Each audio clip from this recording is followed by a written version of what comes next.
આ ઘેર બચાવના પ્રશ્ન છે એનું અમલીકરણ કરવાનું છે ત્યારે હું એક કોળી સમાજમાંથી આવતો યુવાન છું, પરંતુ મારો અવાજ દરેક સમાજ જ્ઞાતિ અને ધર્મના લોકો માટે હોય છે ત્યારે આ વિસ્તારની અંદર મોટા ભાગે કોળી સમાજ વસે છે ત્યારે આપણે સૌ જોઈએ છીએ કે ગુજરાતની અંદર સૌથી વસ્તી ધરાવતો વધારે કોઈ સમાજ હોય તો એ કોળી સમાજ છે। છતાં પણ આ વિસ્તારની વાત કરીએ તો કોળી સમાજની સાથે અન્યાય અને અત્યાચાર થાય છે। અવારનવાર આપણે ગુજરાતની અંદર જોઈએ કે દરેક સમાજ જ્ઞાતિ અને ધર્મ સાથે અન્યાય અને અત્યાચાર થાય છે। પાટીદાર સમાજ હોય, કોળી સમાજ હોય, માલધારી સમાજ હોય કે કોઈ પણ સમાજને લઈ લો, આ ભ્રષ્ટ ભાજપના નેતાઓ દરેક આધારે વર્ણના જ્ઞાતિ ધર્મના લોકો સાથે જ્યારે અન્યાય અને અત્યાચાર કરે છે ત્યારે અમરેલી જિલ્લાની આપણે વાત કરીએ તો પાટીદાર સમાજની એક દીકરી સાથે આ ભાજપના લોકોએ અન્યાય અને અત્યાચાર કર્યો।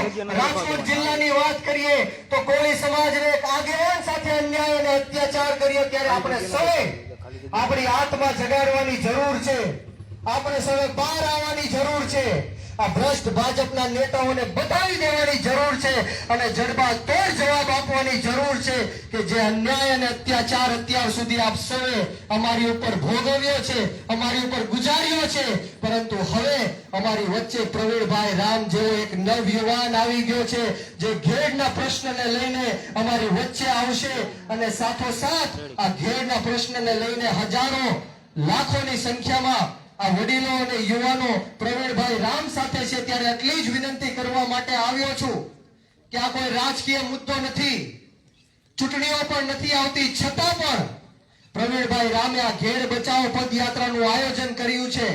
એમને હું લાખ લાખ વંદન સાથે અભિનંદન એટલા માટે પાઠવીશ કારણ કે સોશિયલ મીડિયાની અંદર એમના પગના છાલાઓ આપણે બધાએ સૌએ જોયા હશે, જે ફોડલા પડી ગયા છે એમના પગની અંદર, લોહી વહી રહ્યું છે એમના પગની અંદર, છતાં પણ આવી ગરમીમાં ઘેડ બચાવવા માટે અને ઘેડના જે પછાત અને ગરીબ લોકોના હક અધિકાર અને ન્યાય માટે પ્રવીણભાઈ રામ નીકળ્યા છે ત્યારે આપણે સૌએ પ્રવીણભાઈ રામને ખાતરી આપવાની છે, વચન આપવાનું છે કે આ પદયાત્રા દરમિયાન અમે સૌ તમારી સાથે છીએ। આપણે સૌ પ્રવીણભાઈની સાથે છીએ કે નહીં?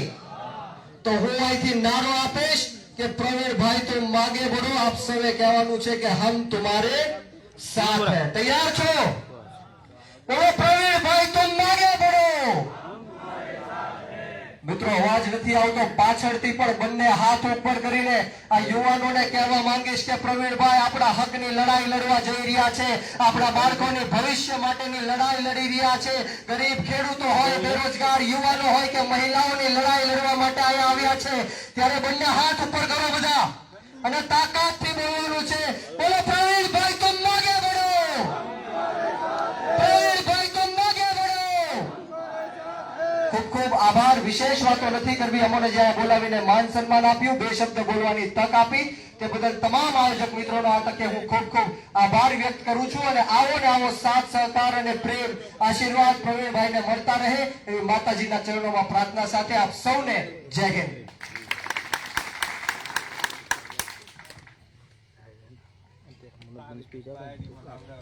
ખૂબ ખૂબ આભાર બ્રિજરાજભાઈ જે વાત કરી ખેડ માટેની અને પ્રવીણભાઈ માટે આપ સૌ જાણો છો। વધારે સમય ન લેતા અમારા સૌના આદર્શ અને આમ આદમી પાર્ટી પ્રદેશ મહામંત્રી મનોજભાઈ સોરઠિયાને વિનંતી કરીશ કે આ ખેડ બચાવો પદયાત્રાની આ સભાને સંબોધિત કરે। માનનીય મનોજભાઈ સોરઠિયા। बोलो भारत माता की, भारत माता की जय जवान, जय जवान।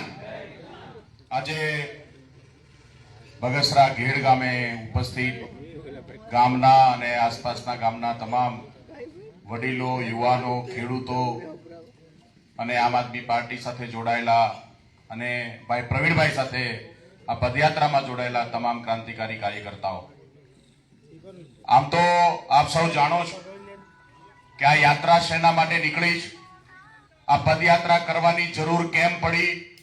ચાલીને 14 દિવસ સુધી ઘેડ પંથકની યાત્રા કરવાનું કોઈ પહેલી વાર કોઈના મનમાં વિચાર આવ્યો હોય, કોઈ પહેલી વાર કોઈ આ બીડું ઝડપું હોય તો આપણા બધા માટે ગર્વની વાત છે કે આજે એક યુવાન આપણા માટે, આપણા વિસ્તાર માટે પ્રશ્નોને વાચા આપવા માટે સતત છેલ્લા 14 દિવસથી, છેલ્લા 10 દિવસથી ચાલી અને 14 દિવસે આ યાત્રા પૂર્ણ કરશે એવા પ્રવીણભાઈ રામને આપણે બધા વરદાવીએ અને એમને હિંમત પૂરી પાડવાનું કામ આપણે સૌ કરીએ.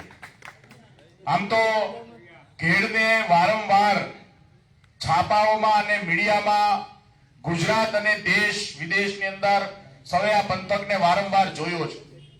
બીજું કઈ હોય ના હોય, દર વર્ષે વરસાદની અંદર ખેડની સમસ્યા, ખેડના ડૂબતા ખેતરો, આ તળાવ બનેલી લાખો હેક્ટર જમીન વારંવાર મીડિયાની અંદર આપણે બધાએ જોઈ છે. અહીંયા રહેતા લોકો કે જેમની પાસે સૌથી મોટું હથિયાર ખેતી છે, પશુપાલન છે, અને એમના માટે આજે આઝાદીના 75 વર્ષ પછી પણ આ પાણી અને આ પૂરની સમસ્યાઓનું સમાધાન નથી. કોઈ બોલવા તૈયાર નથી, કોઈ સવાલ પૂછવા તૈયાર નથી. 30 વર્ષથી જે સરકાર સત્તામાં બેઠી છે એ ક્યારે ત્યાં વિસ્તારનું સમાધાન લાવવા માટે આપણે વારંવાર વરસાદ આવે, પૂર આવે અને ઓળિયાળી કરવી પડે, સર્વે થાય અને આપણે દાન માંગતા હોઈએ, ભીખ માંગતા હોઈએ, એમ વારંવાર આપણે હાથ લંબાવવા પડે છે. સરકાર ક્યારેય તે જાગી નથી અને આ પ્રયાસ, આ યાત્રાનો પ્રયાસ માત્ર ને માત્ર સરકારની આંખો ખોલવા માટેનો છે. અહીંયા કોઈ પાર્ટીની મીટિંગ નથી, અહીંયા કોઈ પાર્ટીને મત માંગવા માટે અમે આવ્યા નથી. અમે એક પાર્ટી તરફથી ચોક્કસ છીએ, પણ ગુજરાતને જ્યારે પણ ગુજરાતના લોકોને જ્યારે જરૂર પડી છે ત્યારે આમ આદમી પાર્ટીને, આમ આદમી પાર્ટીના કાર્યકર્તાઓ 100% લોકોની સાથે ઉભા હોય, એક મજબૂત વિપક્ષની ભૂમિકામાં હોય ત્યારે ભાઈ પ્રવીણ રામે એક વિચાર રજૂ કર્યો કે આ વિસ્તારમાં દર વર્ષે પ્રશ્ન છે અને ક્યારેય ન્યાય મળવાનું કામ થયું નથી. મારે આ વિસ્તાર માટે કંઈક કરવું છે અને ગુજરાતની સરકાર જાગે, ગુજરાતના લોકોની નજર પડે, ગુજરાતની અંદર આ ગેટ વિસ્તારના પંથકના પ્રશ્નોનું કાયમ સમાધાન આવે, એના માટે કોઈ મોટો પ્રયાસ કરવો પડશે. અને આજે પ્રયાસના ભાગરૂપે એક મુઠ્ઠીભર લોકોની ટીમ સાથે આજે અલગ અલગ ગામોની છેલ્લા 10 દિવસથી પગપાળા યાત્રા કરી રહ્યા છે. આપણા બધા માટે ગર્વની વાત છે કે આ વિસ્તારના પ્રશ્નોને વાચા આપવા માટે કોઈ આગળ આવ્યું છે. જ્યારે આ સરકારમાં બેઠેલા લોકો સામે બોલવા નથી દેતા, કોઈને પ્રશ્ન પૂછવા નથી દેતા, કોઈ સવાલ પૂછે તો પોલીસના દંડાઓથી મારવામાં આવે, કોઈ પ્રશ્ન ઉપાડે તો જેલમાં નાખવામાં આવે. આજે એવી સ્થિતિ છે ગુજરાતમાં. આ ડરના વાતાવરણની અંદર આજે જ્યારે કોઈ એક યુવાન ખેડના પ્રશ્નોને લઈને નીકળ્યા છે ત્યારે આપણા બધાની ફરજ છે કે આપણે એને સાથ આપીએ, આપણે એને સહકાર આપીએ અને આ યાત્રા સફળ થાય. મેં સાંભળ્યું છે કે ઘણા વિઘ્ન સંતોષી લોકો આ યાત્રાને નિષ્ફળ કરવા માટે સતત પ્રહારો કરી રહ્યા છે. ભાઈ આપણા વિસ્તારનો પ્રશ્ન છે, આપણા આ પંથકનો પ્રશ્ન છે. કોઈ પ્રશ્ન ઉપાડે, કોઈ પ્રશ્ન ઉભો કરે, કરીએ આપણે પૂરી થાય પછી, આપણે પૂરી થાય પછી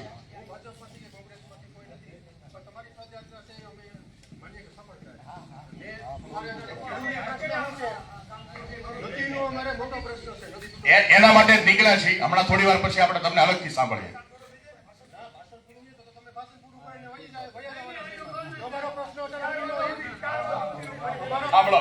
સાંભળો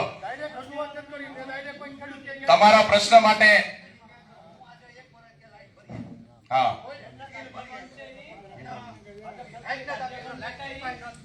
કોની પાસે નથી તો અમે એના માટે તે જે સરકારમાં બેઠેલા લોકોને જગાડવા માટે આવ્યા છીએ. એ અહીંયા ભાજપ વાળા આવે ને ત્યારે આપણે એનું સમાધાન માંગીશું. ભાજપ વાળા આવે ને ત્યારે આપણે સમાધાન માંગીશું. સાંભળો, અમે અહીંયા જગાડવા આવ્યા છીએ લોકોને. આ બેઠા પણ આવા પ્રશ્નો સરકારને પૂછવાના હોય, અહીંયા બેઠેલા ન પૂછવાના હોય. બિલકુલ થશે, બિલકુલ થશે. હાલો આવો બેસો.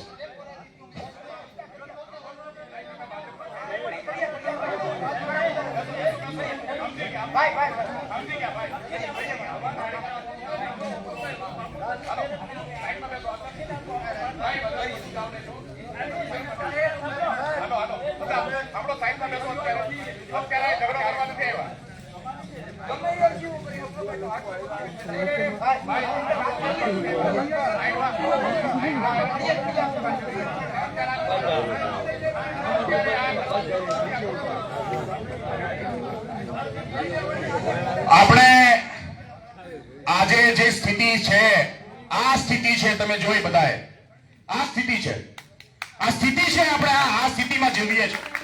આ લોકો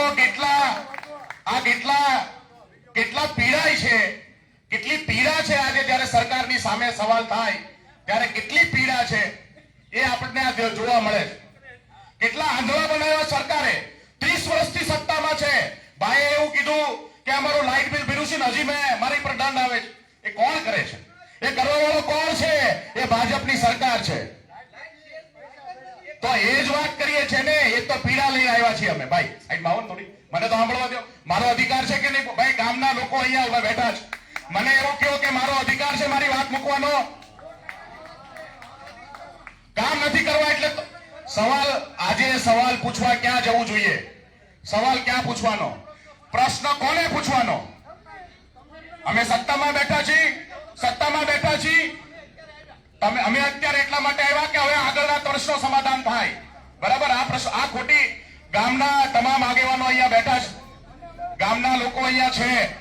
આ આપણે જોયા જવાની છે. ગુજરાતમાં આ સ્થિતિ છે. કેટલાક લોકોને એટલા આંધળા કરી દીધા છે કે સરકારની સામે કોઈ સવાલ કરે તો એનાથી સહન થતું નથી. આપણે જાણીએ છીએ આજે સ્થિતિ શું છે. ગુજરાતની અંદર આવો ડરનું વાતાવરણ ફેલાવવાની કોશિશ કરી છે. આટલા બધા 300 લોકોની વચ્ચે પણ જો આ હિંમત કરતા હોય તો એનો મતલબ છે કે ગુજરાતની અંદર આજે સ્થિતિ છે કે ગુજરાતના લોકોનો અવાજ કોઈ સાંભળવા માંગતું નથી. અને એ અવાજ લઈને આજે 14 દિવસની યાત્રા ચાલે છે. એ યાત્રામાં સાથ આપવાને બદલે એ વિરોધ કરવાનું કામ કરવાવાળા લોકોને મારે સૌને વિનંતી કરવી છે કે આ આપણો પ્રશ્ન છે, આપણા વિસ્તારનો પ્રશ્ન છે. આપણા માટે કાયમ કોઈ નહીં આવે. આપણા માટે કાયમ અમે મત માંગવા નથી આવ્યા. તમે મત નહીં આપતા અમને, પણ આજે જે પ્રશ્ન છે પ્રશ્નને વાચા આપવા તો દો. આ પ્રશ્નને ઉપાડવાનું કામ તો કરો. આ પ્રશ્નને ત્યાં બેરી બેઠેલી સરકાર સુધી પહોંચાડવા માટે તો મદદ કરો. આજે આપણે નહીં કરીએ તો આપણા બાળકોનું ભવિષ્ય ક્યાં જશે? આ પંથકની શાળાઓ જોઈ લો, આ પંથકના દવાખાનાઓ જોઈ લો, આ પંથકની અંદર લોકોની આવકના સાધનો જોઈ લો. આજે આ સ્થિતિ જ્યારે આપણી હોય ત્યારે એ સ્થિતિની અંદર આ સ્થિતિમાંથી બહાર આવવાના પ્રયત્ન કરવાના હોય, એના બદલે આ પ્રયત્નને રોકવાની કોશિશ થઈ રહી છે. આ આપણા માટે સૌથી મોટી દુઃખની વાત છે. આ સૌથી મોટી દુઃખની વાત. આજે જ્યારે પ્રવીણ રામ માત્ર ઘેડના પ્રશ્નોને લઈને નહીં પેપર ફૂટતા હોય ત્યારે ગાંધીનગરમાં દંડા ખાધા છે. લોકો જ્યારે આપણા બાળકો આ જ વિસ્તારના બાળકો જ્યારે પરીક્ષામાં બેસતા હોય ત્યારે પરીક્ષાના પેપરો ફૂટી જાય, મળતિયાઓને નોકરી મળી જાય, ત્યારે આ પ્રવીણ રામ ગાંધીનગરની અંદર પોલીસના દંડા ખાવાનું, જેલમાં જવાનું કામ કરનાર આજે આપણી વચ્ચે આપણા પ્રશ્નો લઈને આવ્યા છે, આપણી પ્રશ્નને વાચા લઈ આપવા માટે આવ્યા છે, ત્યારે હાડકા નાખવાનું કામ બહુ યોગ્ય વાત નથી. આ ગુજરાતના યુવાનોએ જોવું પડશે. ગુજરાતના યુવાનોએ જાગવું પડશે. ગુજરાતની અંદર સત્તામાં બેઠેલા લોકો માત્ર ને માત્ર ભ્રમથી, ડરથી અને લોકોને ભડકાવીને સત્તામાં બેઠા છે. આજે એમની પાસે બતાવવા માટે એક કામ નથી. આપણા વિસ્તારમાં બતાવવા માટે એક કામ નથી. આજે જે પ્રશ્ન આજે લઈને આવ્યા છે એ નદીનો પ્રશ્ન હોય, એ વીજળીનો પ્રશ્ન હોય, એ શાળાનો પ્રશ્ન હોય, એ સત્તામાં બેઠેલા 30 વર્ષથી જે બેઠા છે એમનું સમાધાન કરવાનું કામ એમણે કરવાનું હતું. એમણે નથી કર્યું. એટલા માટે આજે અમે આવ્યા છીએ. આજે ઘેરને અવાજ આપવા માટે અમે આવ્યા છીએ. આપ સૌ જાગૃત લોકો છો. આપણે સૌ જાણીએ છીએ કે ગુજરાતની આ સ્થિતિ છે. આવી જ વાત અગર ભાજપની સભામાં થાય તો 4 પોલીસ વાળા ઉપર ઉભા હોય, બોચી પકડીને લઈ જાય એવું આપણે ભાજપની અંદર સરકારમાં જોયું. આ હિંમત જે થાય છે, આજે હિંમત થાય છે એ એટલા માટે થાય છે કે હિંમત આપવાનું કામ પણ સરકારની સામે બોલવાવાળા અમે લોકોએ કર્યું છે. અને એટલા માટે આજે ગુજરાતની અંદર ગુજરાતનો યુવાન જાગૃત થયો છે. આ દુખાવો હેનો છે. આ દુખાવો એ છે કે વિસાવદરની જનતાએ એક નવો રસ્તો બતાવ્યો છે, એક નવો માર્ગ બતાવ્યો છે. ગુજરાતમાં પણ પરિવર્તન થઈ શકે એ રસ્તો બતાવ્યો છે. અને આજે આપ સૌના માધ્યમથી હું કહેવા માંગુ છું કે ઘેડના પ્રશ્નોનું સમાધાન કરો. ઘેડના પ્રશ્નોનું સમાધાન નહીં કરો તો ઘેડમાં પણ વિસાવદર વાળી થશે એ લખી રાખો. ઘેડમાં પણ વિસાવદર વાળી થવાની. અને એટલા માટે આપ સૌના આશીર્વાદ માટે અમે ડરવાના નથી, અમે લડવાના છીએ. અમે આ શરીરમાં છેલ્લા ટીપા સુધી લડીશું. અમે માર ખાધો છે, લોહી વહાવ્યું છે, જેલમાં ગયા છે. આ આમ આદમી પાર્ટીનો કાર્યકર્તા એ માત્ર પોતાના ઘરેથી કાઢી મૂક્યો એટલે નથી આવ્યો. અમે અમારી પીડા લઈને આવ્યા છીએ. ગુજરાતને ગુજરાતની પીડાઓમાંથી મુક્ત કરવા માટે નીકળ્યા છે. અને એ પીડામાંથી મુક્ત કરીને જંપીશ. આવી રીતે ડરવાના નથી. આવી રીતે તમારી અમારી સભાઓ બગાડવા માણસો મોકલશો, અમે એવી રીતે ડરવાના નથી. ગુજરાતની પીડાઓમાંથી મુક્ત કરવાનું કામ કરીએ છીએ. અને આજે આપણી વચ્ચે બગસરા ઘેરથી કહીને જાઉં છું કે આ પંથકની એક પણ સીટ ભાજપને નહીં જીતવા દઈએ. આ પંથકની તમામ સીટો ઉપર આમ આદમી પાર્ટીનું ઝાડુ ફરી વળશે. એ કામ અમે અહીંયા આપની વચ્ચે કહેવા માટે આવ્યા છીએ. ડરવાના નથી, લડવાના છીએ. હું ભાઈ પ્રવીણ રામને રસ્તામાં વાત કરતો હતો. અનેક ધાક ધમકીઓ, અનેક પ્રકારના આફતો અને અત્યાચાર કરવાનું કામ થયું છે. એમ છતાં પણ આજે પ્રવીણ રામ અડગ થઈને આજે આ યાત્રાએ નીકળ્યો છે અને કામ કરે છે. આપણા સૌ માટે એક આશાનું કિરણ, એક ઉમ્મીદનું કિરણ છે. અમે આપ સૌના આશીર્વાદ માટે આવ્યા છે. આ લડત ચાલુ રહેશે. આજે આ રોડ ઉપર યાત્રા નીકળીશ. જરૂર પડે તો ગાંધીનગરનો ઘેરાવ પણ થશે, પણ ઘેરના પ્રશ્નોનું સમાધાન થશે. એ લખી રાખજો સત્તામાં બેઠેલા લોકો માટે. ફરીથી એક વખત આજની આ સભામાં આપ સૌ મોટી સંખ્યામાં આવ્યા અને ભાઈ પ્રવીણ રામે જે રીતે આ મુહિમ ઉપાડી છે, આ બીડું ઝડપ્યું છે, હું ભગવાનને પ્રાર્થના કરીશ, દ્વારકાધીશને પ્રાર્થના કરીશ, સોમનાથ દાદાને પ્રાર્થના કરીશ કે આ યુવાનને ભરપૂર શક્તિ આપજો. ગમે તેવા લોકો આવે, ગમે તેવી પડકાર આવે, એની સામે લડી શકે એવી તમામ તાકાત આ યુવાનને આપજો. એવી આશા સાથે આપ સૌ ફરીથી પધાર્યા બદલ આભાર. ભારત માતા કી જય. ખૂબ ખૂબ આભાર મનોજભાઈ. અને આ આપણે સૌ